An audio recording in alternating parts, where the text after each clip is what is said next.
Hello, welcome back to another upbeat Diego me video.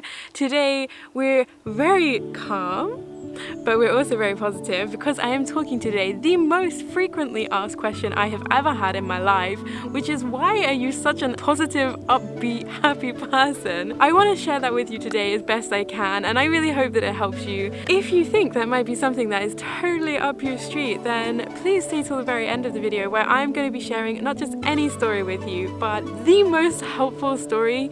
It's a Zen story that has helped me deal with negative people in my life, and I would really love for you to hear that. Where can I start? I think the simplest place to start with is perspective, because for me that is the biggest thing that changes how you view the world. It is your perspective. That is the fundamental, right? And for me, there's no such thing as good or bad.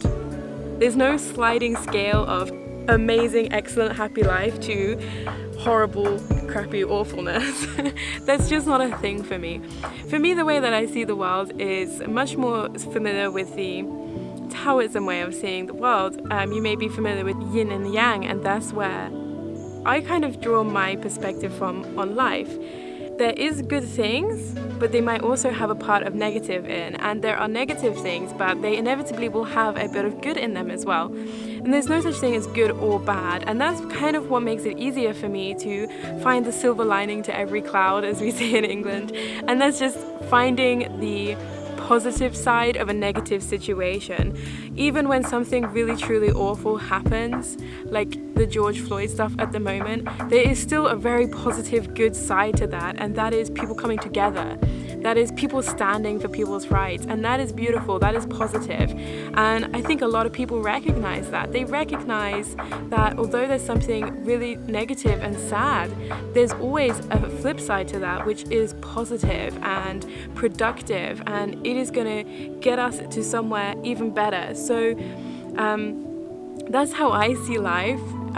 This is a super deep example, but I hope that it helps you to kind of understand what I mean by the fact that there is no such thing as just good or just bad. And I think especially it's like cliche for everyone to say on social media, like, oh, you're just only seeing one side of the story. That is actually super true. I'm not just a bubbly person that's super happy all the time. I also get really upset, and I also have really bad days, and it's important to recognize that not only are you gonna have bad days where you're sad or stressed or anxious or just generally feeling down, it's actually essential for you to have those days, because if you don't, then how do you know what a good day is? If you only had good days, that then becomes the norm, and then you don't really know it's a good day, right? So it's not just an inevitability that you will have bad days at some point. It's actually a good thing. It's a good thing that you can have bad days, because you're gonna then experience the good times as even better. You know, you can't always just have one thing, and sometimes negative is a good thing. I'm sorry if that doesn't make a lot of sense. I'm really going to try my best to explain how I see the world, which is probably a little bit strange, but I hope that kind of makes sense. So going on from that, because I feel like that's probably a bit abstract, I will try to show you how I apply this to my real life and day-to-day things that are difficult to deal with. It kind of hit me as an epiphany. This person cut me up, and I got really like, oh, what is he doing? And then I thought, you know what? Maybe his wife's in labor, maybe he's rushing to the hospital, maybe this, maybe that, and I was giving all these excuses, and then I just realized, how much of my life have I given to making excuses for other people? It's time and energy that I'm putting into thinking about something that in reality doesn't matter. And once I realized that, I actually just this is gonna be such a serious conversation, and I'm so like blasé with it, but I actually have a motto that I say in my head. I say to myself, oh my god, this is really embarrassing. This is such a stupid thing to say. I say to myself, you twat, and I'm leaving it at that. Because this phrase just makes me laugh.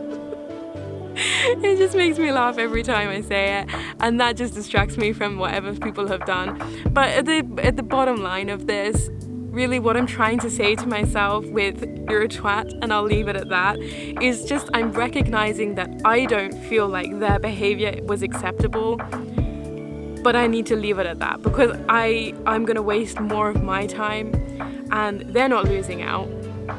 I'm losing out, and I don't want to lose life and happiness expending energy on something that just doesn't matter. So that's what I say. Yeah, you probably thought this was going to be a really professionally well done video, didn't you? Like, oh yeah, just call people twats all the time. This is my absolute favorite one, to be honest, because it has been so effective for me. It has been the best thing that I've done once I changed to living my life like this. And it's really simple. Whenever I need feedback from someone, I don't ask them, what didn't you like? What did you think of this? I ask them, what did you enjoy about this? And that's for a very specific reason. Because when I ask someone, what do you enjoy? They have a really positive attitude back to me because they're talking about things they enjoyed. And it's really helpful for me because I can take what they enjoyed about something I did, something that's happened, and I can go and keep doing that behavior. And I know that this is something they enjoyed. So it's a win-win, right? And you might be thinking, yeah, but what about like constructive criticism? Fuck constructive criticism. No, I'm serious. I actually thought this a lot when I was thinking about, you know, maybe I should just focus purely on the positive stuff. And then I thought, but what about constructive criticism? You know, people that say, oh yeah, but this was an issue. It actually doesn't matter. In my experience, whenever there have been some kind of need for feedback, because I'm asking for the positive things, I'm continuing with those positive things, which inevitably means I'm leaving behind the things that weren't highlighted as something really great. And so you end up getting to the same point, but in a positive way. And that's helped me hugely because I have some really fantastic conversations, and it's not just like, yeah, you know what, it's awkward, I didn't really like this, I feel like this is gonna probably be like something maybe you should drop, or you know, it was bad because of this. Instead, I have conversations that are much more like, you know what, I really loved when you did this, I thought this was really great because of this, and you know what, it also made me think about this. And I end up having really positive conversations that often are a lot more productive because they go a lot further. People are a lot more willing to give into more of their ideas, and it's just generally wholesome. It's really nice. It's a really good way of getting to a better place, to improve yourself in a really positive way. How do I go about not regretting life? This for me was actually quite a big issue because I've had a few bad relationships where I've been in the relationships for a very long time, and I've had some negative experiences in life that I really felt like I had wasted my life, to be honest with you. And I was really sad about that because, you know, you don't get long living and you really want to live every moment to the fullest. Firstly, in reality, I realized that even, you know, in a negative situation, you don't completely lose life because you learn life lessons, and that is still something you can use to kind of further yourself in future. So it's not really ever a waste of life, but certainly like you don't want to regret life, right? So I have a way of dealing with this. I ask myself, what will make me happiest right now? And I actually thought about this when I was a teenager doing my GCSE exams in England.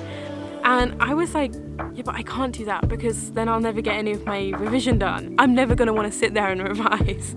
But actually, this is something I've done more recently, and I found that the flat we live in has been significantly cleaner than it's ever been, which is something for us because we're both gamers, my partner and I.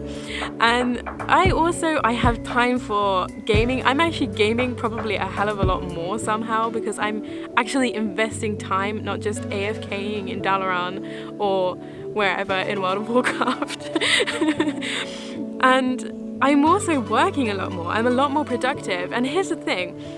When I say to myself, what will make me happiest? Inevitably, there are going to be times where you want to just sit as a couch potato and you want to just, you know, unbutton your t-shirt. Unbutton your t-shirt? Are there even t-shirts with buttons? I mean, unbutton your shirt, put on a t-shirt. I don't know what I'm saying. There are going to be times where you want to sit as a couch potato and just chill, eat your crisps, and watch TV or play on your PlayStation or whatever you want to do. And that's perfect. That's fun. That's relaxing. That's great. Watch your film, play your games. But there's also going to be times where you actually think, you know what? I might not want to do cleaning. I might not enjoy cleaning, but it is actually going to make me happiest right now if everything is clean, because I'm not going to have the lingering feeling of, oh, I have to clean or whatever. And that's really going to get you being more productive. And if you're actually realistic, you have to be honest with yourself what really will make you happiest. And that's just really worked for me. I've always been quite lazy, to be honest with you. My mum will vouch for this. I've always been very messy. But this has really helped me because, yeah, it does make me happy and less stressed. If everything is not complete chaos in my apartment and everything isn't just, dirty and horrible, like that's not a good feeling. So yeah, it does make me happiest to just think, you know what, I'd really like to have all the washing done, and I go and do it. Which leads me on to the, again, it's a Taoist principle of doing without doing. And for me, that was so difficult to understand. But that kind of ties into what I was just talking about, because it's like this whole non-action thing, which is a video entirely in itself. And if you guys are more interested in the Taoist approach or yin and yang, please let me know in the comments, because I will happily do a video on that. I find it so interesting. I think I'll probably end up doing a series of these as well, so if you enjoy it, give it a thumbs up and I will do a series. I had to move because someone came for a picnic and I didn't want to keep disturbing them, so we're walking back. But this is what I'm saying with yin and yang, there's never anything just bad, because now we get a nearly, cool view of me walking through the forest. Although I am definitely going to have arm ache carrying this camera, because I've never actually vlogged like this before in my life. But you know what? It's a good arm workout. It's, I don't know, it's kind of fun actually. It's kind of fun walking and talking, although I'm a little bit scared about the tripping hazards here. Let me show you.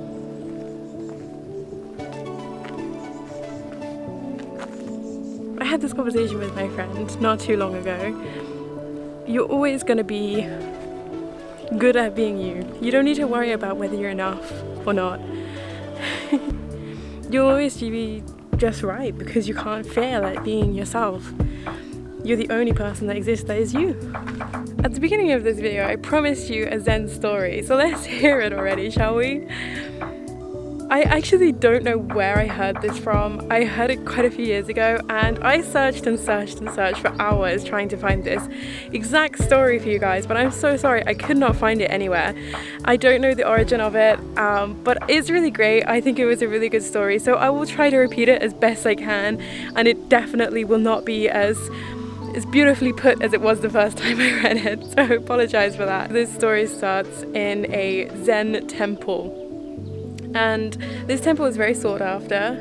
It's a lot of requests from students who learn Zen and be enlightened, and they all want to learn from this great master. So there are a few fortunate students that get into this Zen temple to learn the ways of Zen.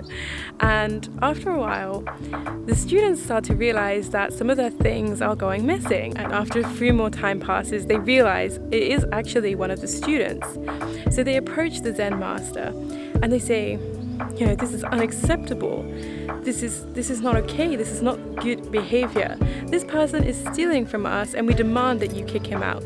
Our families are so rich, and if you do not kick them out, your temple will have no more funding anymore. To which the Zen master says to them, then leave.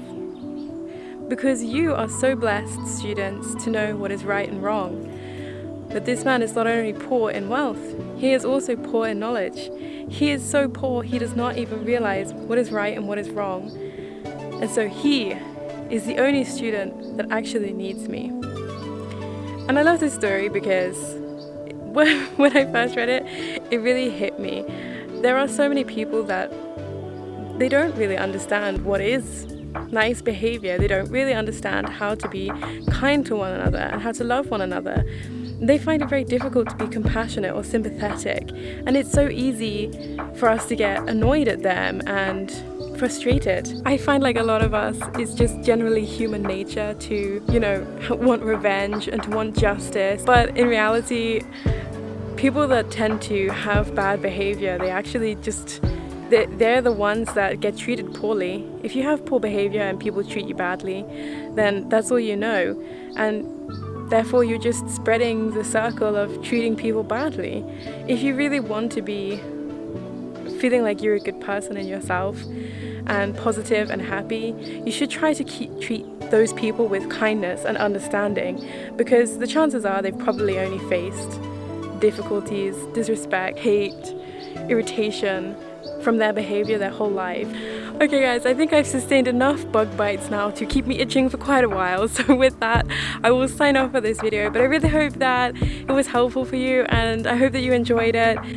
If you did enjoy and you would like to see more videos from me, then please hit the subscribe button, and of course if you enjoyed this video then give me a like and comment down below, because I do get in touch with every single person that comments. I love to hear from you guys and your thoughts, so please do reach out to me. All the best guys, bye!